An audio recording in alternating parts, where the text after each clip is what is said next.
Hey students, welcome to replica world. जैसे कि मैंने आपसे कहा था कि हम शुरू करने वाले हैं CSIR का सिलेबस। तो आज हम एक यूनिट शुरू करने वाले हैं जो कि है एनिमल फिजियोलॉजी। अब आप ये बोलेंगे कि मैंने एनिमल फिजियोलॉजी क्यों स्टार्ट की है, क्योंकि एनिमल फिजियोलॉजी एक ऐसी चीज़ है जिससे आप लोग हमेशा से फेमिलियर हैं और ये थोड़ा इजी टॉपिक भी है, इसलिए हम एनिमल फिजियोलॉजी से स्टार्ट करेंगे। एनिमल फिजियोलॉजी में भी हम सबसे पहले पढ़ने वाले हैं एंडोक्राइनोलॉजी। एंडोक्राइनोलॉजी का मतलब है स्टडी ऑफ ग्लैंड्स, यानी इस यूनिट में हम ग्लैंड्स के बारे में पढ़ेंगे, एंडोक्राइन ग्लैंड्स के बारे में पढ़ेंगे। तो आज हम शुरू करने वाले हैं एंडोक्राइन ग्लैंड्स की स्टडी।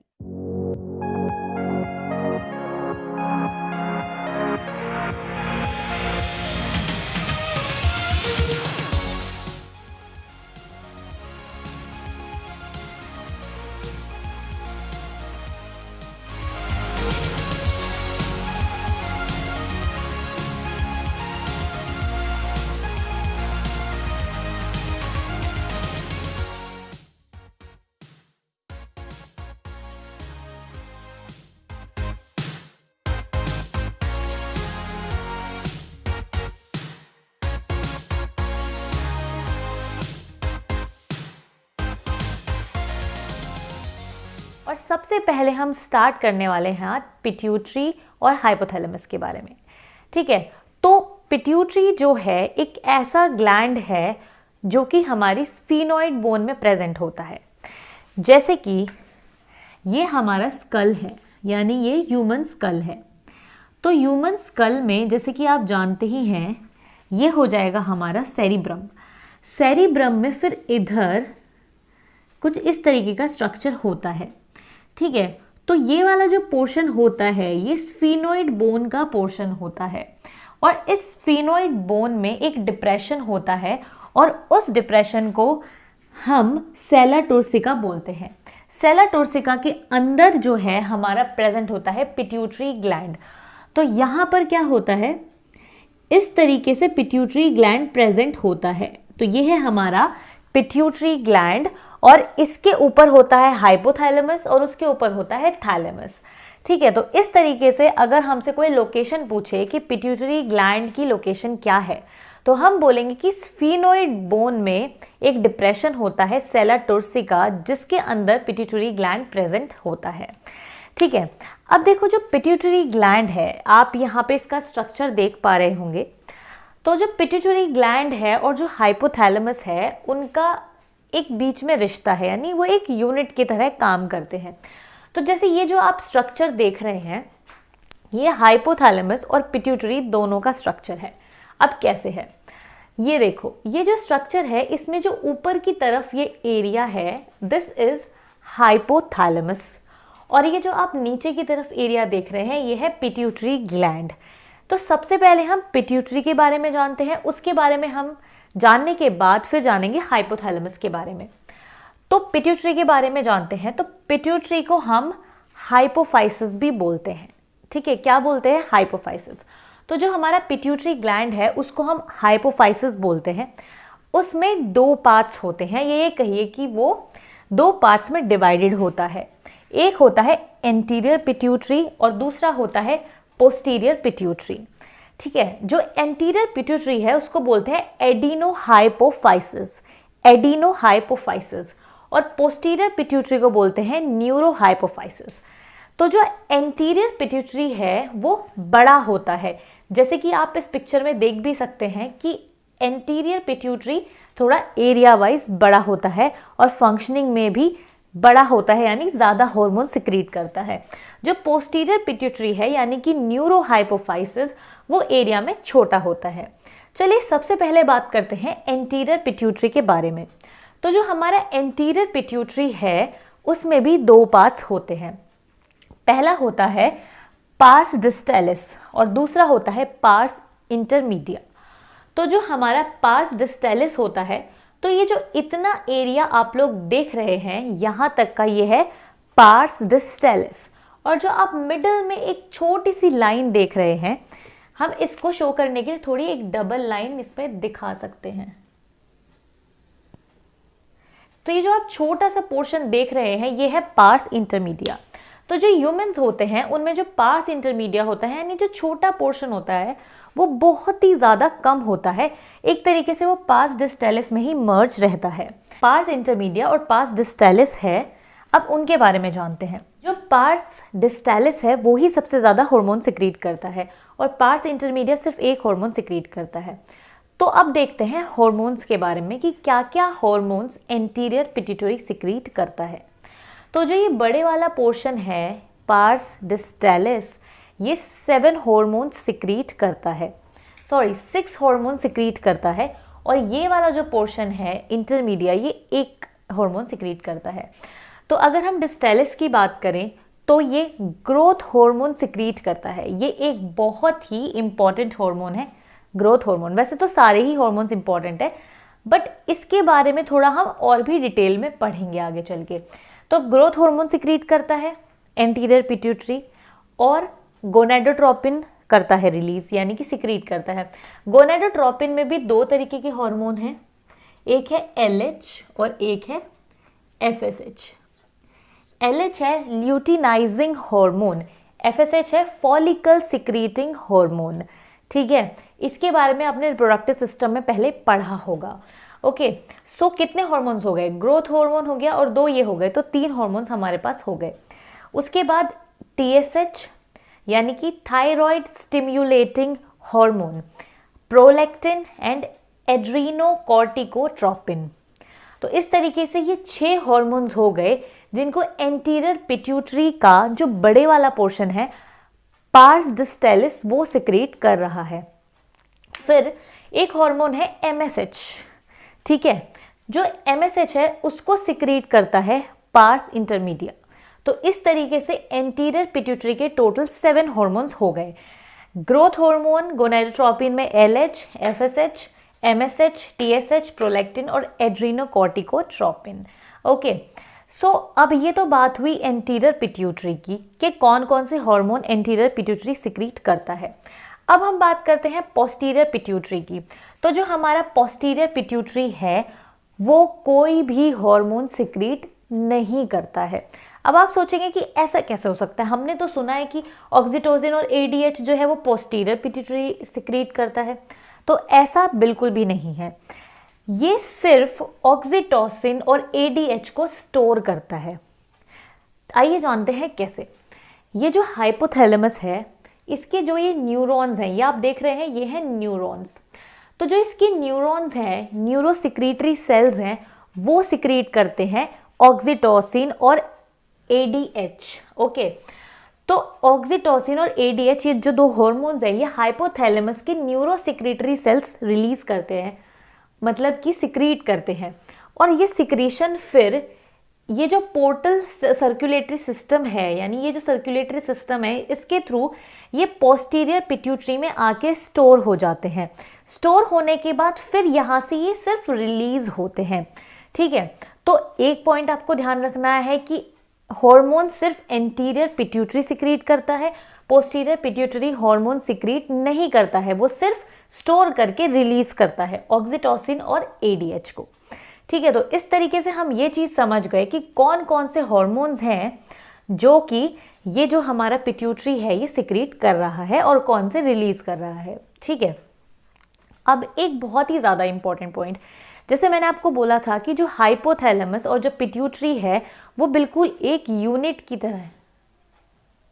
जैसे कि मैंने आपको बोला था कि जो हाइपोथैलेमस और पिट्यूटरी ग्लैंड है वो बिल्कुल एक यूनिट की तरह है, वो एक साथ मिलकर काम करते हैं। मैंने ऐसा क्यों कहा था ये अब आप समझ जाएंगे। हाइपोथैलेमस और पिट्यूटरी का बहुत ही गहरा नाता है। पिट्यूटरी के लिए हाइपोथैलेमस एक मास्टर की तरह काम करता है। हाइपोथैलेमस जब तक परमिशन नहीं देगा तब तक पिट्यूटरी अपना एक भी हार्मोन रिलीज नहीं कर सकता, और अगर रिलीज कर रहा है तो रोक नहीं सकता। यानी कि पिट्यूटरी का काम सिर्फ हार्मोन्स बनाना है, उसे कब रिलीज करना है और कब रोकना है ये काम हाइपोथैलेमस बताता है। हाइपोथैलेमस ऐसे हार्मोन्स सिक्रीट करता है, ऐसे हार्मोन्स बनाता है, रिलीज करता है, जो कि कंट्रोल करते हैं पिट्यूटरी ग्लैंड को। पिट्यूटरी ग्लैंड को कंट्रोल करते हैं और फिर वो ही बताते हैं कि कब रिलीज होना है और कब रिलीज नहीं होना है। जैसे कि जो हाइपोथैलेमस है वो हर एक हार्मोन को कंट्रोल करने के लिए, जो भी पिट्यूटरी ग्लैंड सिक्रीट करता है हार्मोन, सबको कंट्रोल करने के लिए फैक्टर हाइपोथैलेमस के पास होते हैं। तो hypothalamus is master of pituitary और उसके अकॉर्डिंग ही पिट्यूटरी काम करता है और चलता है, ठीक है। और दूसरी बात ये कि जो पोस्टीरियर पिट्यूटरी होता है वो तो पूरी तरीके से ही हाइपोथैलेमस के कंट्रोल में होता है, और न्यूरोसिक्रेटरी सेल्स जो होते हैं वो ही पूरी तरीके से पोस्टीरियर पिट्यूटरी को कंट्रोल करते हैं, और ये खुद का कोई हार्मोन सिक्रीट नहीं करता है, इसके ही हार्मोन को स्टोर करने का काम करता है। हमने बात की पिट्यूटरी के बारे में। अब पिट्यूटरी के बारे में हमने बात कर ली है, चलो थोड़ा सा रिवाइज कर लेते हैं कि हमने क्या पढ़ा पिट्यूटरी के बारे में। तो हमने पिट्यूटरी के बारे में ये चीज़ पढ़ी कि पिट्यूटरी में 2 पार्ट्स होते हैं, एंटीरियर और पोस्टीरियर, ठीक है, जिसमें हमने ये पढ़ा कि एंटीरियर 7 हार्मोन सिक्रीट करता है और पोस्टीरियर एक भी हार्मोन सिक्रीट नहीं करता है, ठीक है। जो एंटीरियर पार्ट होता है उसमें भी 2 पार्ट्स होते हैं, एक होता है पार्स डिस्टैलिस और एक होता है पार्स इंटरमीडिया। पार्स डिस्टैलिस बड़ा वाला पोर्शन होता है और पार्स इंटरमीडिया जो होता है वो बहुत ही छोटा पोर्शन होता है, ठीक है। जो पार्स डिस्टैलिस होता है वो 6 हार्मोन सिक्रीट करता है और जो पार्स इंटरमीडिया होता है वो सिर्फ 1 हार्मोन सिक्रीट करता है, ठीक है। हार्मोन देखते हैं कौन कौन सा पिट्यूटरी सिक्रीट करता है। तो हार्मोन में पिट्यूटरी 7 हार्मोन सिक्रीट करता है, जिसमें से कि पहला हार्मोन है एक कॉर्टिकोट्रॉफ, ठीक है। कॉर्टिकोट्रॉफ कौन सा है? ACTH यानी कि एड्रीनोकॉर्टिकोट्रोपिन हार्मोन, जो हमने पहले पढ़ा, ठीक है। तो एड्रीनोकॉर्टिकोट्रोपिक हार्मोन को कॉर्टिकोट्रॉफ भी बोला जाता है, ठीक है। अब जो दूसरा हार्मोन है वो है ग्रोथ हार्मोन। ग्रोथ हार्मोन को हम सोमैटोट्रॉफ भी बोलते हैं, ठीक है। ये मैं आपको इसलिए बता रही हूँ क्योंकि हो सकता है एग्जाम में सोमैटोट्रॉफ आ जाए, ग्रोथ हार्मोन ना आए, तो आपको पता होना चाहिए, ठीक है। तो सोमैटोट्रॉफ हो गया हमारा ग्रोथ हार्मोन, ओके। फिर तीसरा है गोनेडोट्रॉफ। गोनेडोट्रॉफ 2 टाइप के हैं, FSH और LH, जिसमें FSH है हमारा फॉलिकल स्टिम्युलेटिंग हार्मोन और LH है ल्यूटिनाइजिंग हार्मोन, ठीक है। तो इस तरीके से 4 हार्मोन्स हमारे हो गए। 5वां हार्मोन है थायरोट्रॉफ, यानी कि thyroid stimulating hormone. Thyroid stimulating hormone को ही थायरोट्रॉफ बोला गया है, ओके। और जो नेक्स्ट हार्मोन है 6th, वो है लेक्टोट्रॉफ, यानी कि प्रोलैक्टिन। प्रोलैक्टिन को ही लेक्टोट्रॉफ बोला गया है। तो ये जो शुरू के हार्मोन्स है ना 6, ये कौन सिक्रीट कर रहा है? ये सिक्रीट कर रहा है pars distalis, okay. Pars distalis जो बड़े वाला पोर्शन था वो सिक्रीट कर रहा था इन 6 हार्मोन्स को। और जो लास्ट वाला हार्मोन है MSH, MSH कौन सिक्रीट कर रहा था? पार्स इंटरमीडिया, ठीक है। तो मेलेनोसाइट स्टिमुलेटिंग हार्मोन यानी MSH को सिक्रीट कर रहा था पार्स इंटरमीडिया। तो ये कहानी हमने पढ़ी पिट्यूटरी की। अब मैंने आपको क्या बोला था कि हाइपोथैलेमस एक मास्टर की तरह काम करता है पिट्यूटरी ग्लैंड के लिए। जो हाइपोथैलेमस है मैंने आपको पुराने वाली पिक्चर में दिखाया था ऊपर की तरफ। तो जो पिट्यूटरी है उसके ऊपर की तरफ हाइपोथैलेमस प्रेजेंट होता है, और हाइपोथैलेमस में जैसे कि मैंने आपको ड्रॉ करके दिखाया था न्यूरॉन्स भी प्रेजेंट होते हैं। तो वो जो न्यूरॉन्स होते हैं वो ही हार्मोन सिक्रीट करते हैं। तो आइए थोड़ा जान लेते हैं हाइपोथैलेमस के बारे में। जो हाइपोथैलेमस होता है वो पिट्यूटरी के ऊपर प्रेजेंट होता है, ये आप जानते हैं, ठीक है। और वो थैलेमस के नीचे प्रेजेंट होता है, ओके। सो जो हाइपोथैलेमस है वो एक एंडोक्राइन ग्लैंड है, पर मोरोवर वो एक न्यूरो एंडोक्राइन ग्लैंड है। हम उसको न्यूरो एंडोक्राइन ग्लैंड बोलते हैं। इसका रीज़न क्या है? इसका रीज़न ये है कि जो हार्मोन सिक्रीट होते हैं वो हाइपोथैलेमस की न्यूरॉन्स सिक्रीट करते हैं।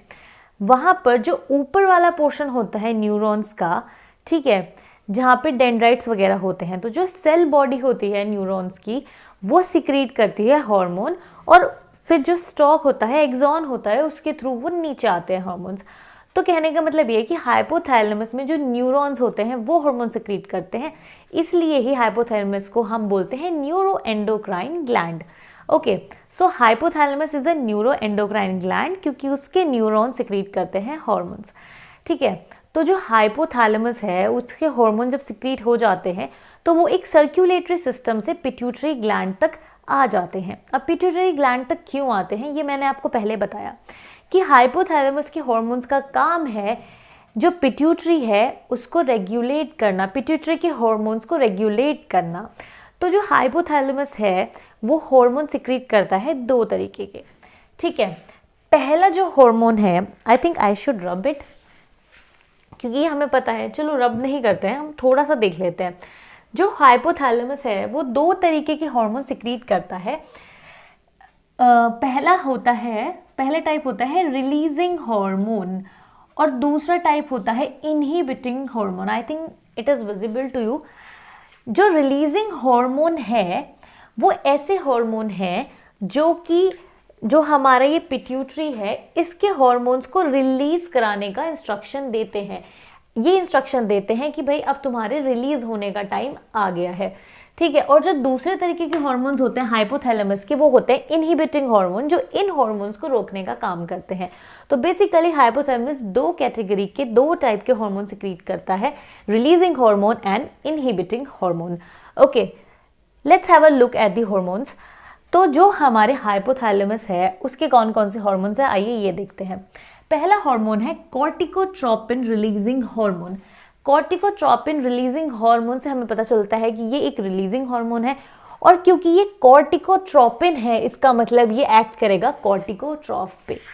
इसीलिए ही मैंने इसका एक ये नाम लिखा है, ताकि आप कनेक्ट कर पाए कि कौन सा हार्मोन किसको रेगुलेट करेगा। तो जो हमारा कॉर्टिकोट्रोपिन रिलीजिंग हार्मोन है वो किस पर एक्ट करेगा, कॉर्टिकोट्रॉफ पे, यानी कि ACTH पर। Got it. सो जो हमारा एड्रिनोकॉर्टिकोट्रोपिन हार्मोन है उसका रिलीज होना रेगुलेट होगा इस हार्मोन के थ्रू, जो कि है कॉर्टिकोट्रोपिन रिलीजिंग हार्मोन। ओके, अब जो हमारा नेक्स्ट हार्मोन है हाइपोथैलेमस का, वो है ग्रोथ हार्मोन रिलीजिंग हार्मोन। तो RH का मतलब है रिलीजिंग हार्मोन, जगह की वजह से मैंने इसको शॉर्ट में लिख दिया है। तो ग्रोथ हार्मोन रिलीजिंग हार्मोन जो है वो रेगुलेट करेगा हमारे ग्रोथ हार्मोन को। ओके, ग्रोथ हार्मोन को सोमैटोट्रॉफ भी बोला जाता है, ये आप याद रखिएगा। तो जो हमारा ग्रोथ हार्मोन है, ग्रोथ हार्मोन रिलीजिंग हार्मोन है, वो हमारा किसको रेगुलेट करेगा, सोमैटोट्रॉफ को, यानी कि ग्रोथ हार्मोन को। फिर आता है next hormone growth inhibiting hormone, ठीक है, या फिर ग्रोथ हार्मोन इनहिबिटिंग हार्मोन। तो जो हमारा GHIH है यानी ग्रोथ हार्मोन इनहिबिटिंग हार्मोन, ये किसको रेगुलेट करेगा, ये भी रेगुलेट करेगा ग्रोथ हार्मोन को। तो जो हमारा ग्रोथ हार्मोन है उसको रोकने का काम करेगा ये, यानी कि उसके रिलीज को ही रोकने का काम करेगा, क्योंकि ये एक सोमैटोट्रॉफ है, इसलिए इसी ही वजह से इन दोनों का रिलेशन है, और इसी वजह से इसको जो ग्रोथ हार्मोन इनहिबिटिंग हार्मोन है इसको सोमैटोस्टैटिन बोला गया है। तो सोमैटोस्टैटिन या ग्रोथ हार्मोन इनहिबिटिंग हार्मोन इस वाले हार्मोन को इनहिबिट करेगा। नेक्स्ट आता है गोनेडोट्रोपिन रिलीजिंग हार्मोन। जो हमारा गोनेडोट्रोपिन रिलीजिंग हार्मोन है वो किस पर एक्ट करेगा, तो जो हमारा गोनेडोट्रोपिन रिलीजिंग हार्मोन है वो गोनेडोट्रॉफ पर एक्ट करेगा। गोनेडोट्रॉफ कौन कौन से हैं, FSH एंड LH। तो FSH और LH पर ही एक्ट करेगा और उनको रिलीज करवाने में हेल्प करेगा, ये कहिए कि उनको इंस्ट्रक्शन देगा कि अब रिलीज होने का टाइम हो गया है। अब जो नेक्स्ट हार्मोन है वो है thyrotropin releasing hormone. Thyrotropin releasing hormone thyrotroph पर एक्ट करेगा, यानी TSH पर एक्ट करेगा। TSH का फुल फॉर्म क्या था, थायराइड स्टिमुलेटिंग हार्मोन। तो जो हमारा TSH है उस पर एक्ट करेगा थायरोट्रोपिन रिलीजिंग हार्मोन, और ये इसको रिलीज कराएगा। नेक्स्ट आता है प्रोलैक्टिन इनहिबिटिंग हार्मोन, ठीक है, PIH। तो जो हमारा PIH है प्रोलैक्टिन इनहिबिटिंग हार्मोन, वो एक्ट करेगा प्रोलैक्टिन पर और वो उसको रिलीज करने से रोकेगा। Got it. अब एक और चीज है इंपॉर्टेंट, जो हमारा थायरोट्रोपिन रिलीजिंग हार्मोन है वो प्रोलैक्टिन को भी रिलीज करवाने में हेल्प करता है, तो यानी कि वो इस पर भी काम करेगा, ठीक है। MSH का ऐसा कोई रेगुलेशन नहीं है। तो बेसिकली ये जो मैंने आपको बताया, इससे आपको ये चीज़ पता चली कि कौन कौन से हार्मोन है पिट्यूटरी में और किस तरीके से हाइपोथैलेमस के जो फैक्टर्स हैं, जो हार्मोन्स हैं, वो क्या करते हैं, रेगुलेट करते हैं पिट्यूटरी के हार्मोन्स को, उनके सिक्रीशन को या उनके इनहिबिशन को।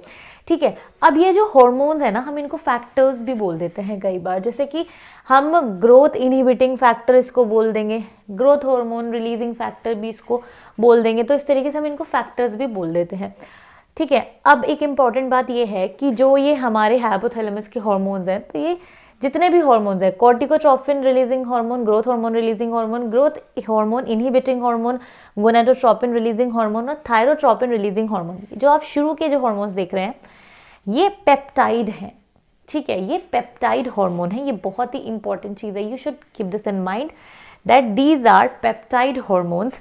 एंड ये जो लास्ट वाला हार्मोन आप देख रहे हैं प्रोलैक्टिन इनहिबिटिंग हार्मोन, ये एक डोपामीन है या कैथेकोलामीन है, ठीक है। तो इसका नेचर अलग है, बाकी सब ये पेप्टाइड हार्मोन्स हैं, ठीक है। तो ये आपको बहुत ज़्यादा ज़रूरी है कि ये पेप्टाइड हार्मोन है, ठीक है। अब इनका भी नेचर हम बताएंगे कि ये क्या क्या नेचर के हैं, क्या क्या होता है, ठीक है। तो अब हम नेक्स्ट में जो पढ़ेंगे, नेक्स्ट जो हमारा टॉपिक होगा वो होगा कि हम इन सब हॉर्मोन्स को डिटेल में पढ़ेंगे। ये तो एक इंट्रोडक्शन था, ये हमने इंट्रोडक्शन दिया कि किस तरीके से कौन कौन से हॉर्मोन्स होते हैं। अब हम इन सभी हॉर्मोन्स को डिटेल में पढ़ेंगे, ठीक है। तो बच्चों आज के लिए इतना ही। आपको अब क्या काम करना है, तो अभी आप इसका स्क्रीनशॉट ले लें, तो आपको पता चल जाएगा कि क्या क्या इसमें हाइपोथैलेमस है में हॉर्मोन्स हैं और क्या क्या यहाँ पे पिट्यूटरी में हॉर्मोन्स हैं। आप इसका स्क्रीनशॉट ले सकते हैं, ठीक है। अब और दूसरी बात ये है कि आप लोग जब भी इनको याद करें तो इस नाम को ज़रूर याद रखें, इनको इनके एब्रिवेशंस भी याद रखें, क्योंकि ये नहीं कह सकते कि किस नाम से क्वेश्चन में ये आ जाए, ठीक है। तो इसलिए ये सब चीज़ें आप अच्छी तरीके से कर लें। तो आज के लिए सिर्फ इतना ही। आई होप कि आपको ये वीडियो अच्छी लगी होगी और आपको अच्छी तरीके से समझ में आया होगा। अगर आप ये कोई भी सजेशंस हैं या कोई भी आपके क्वेश्चंस हैं तो आप कमेंट में मुझे ज़रूर बताएं। तो ओके, बाय बाय।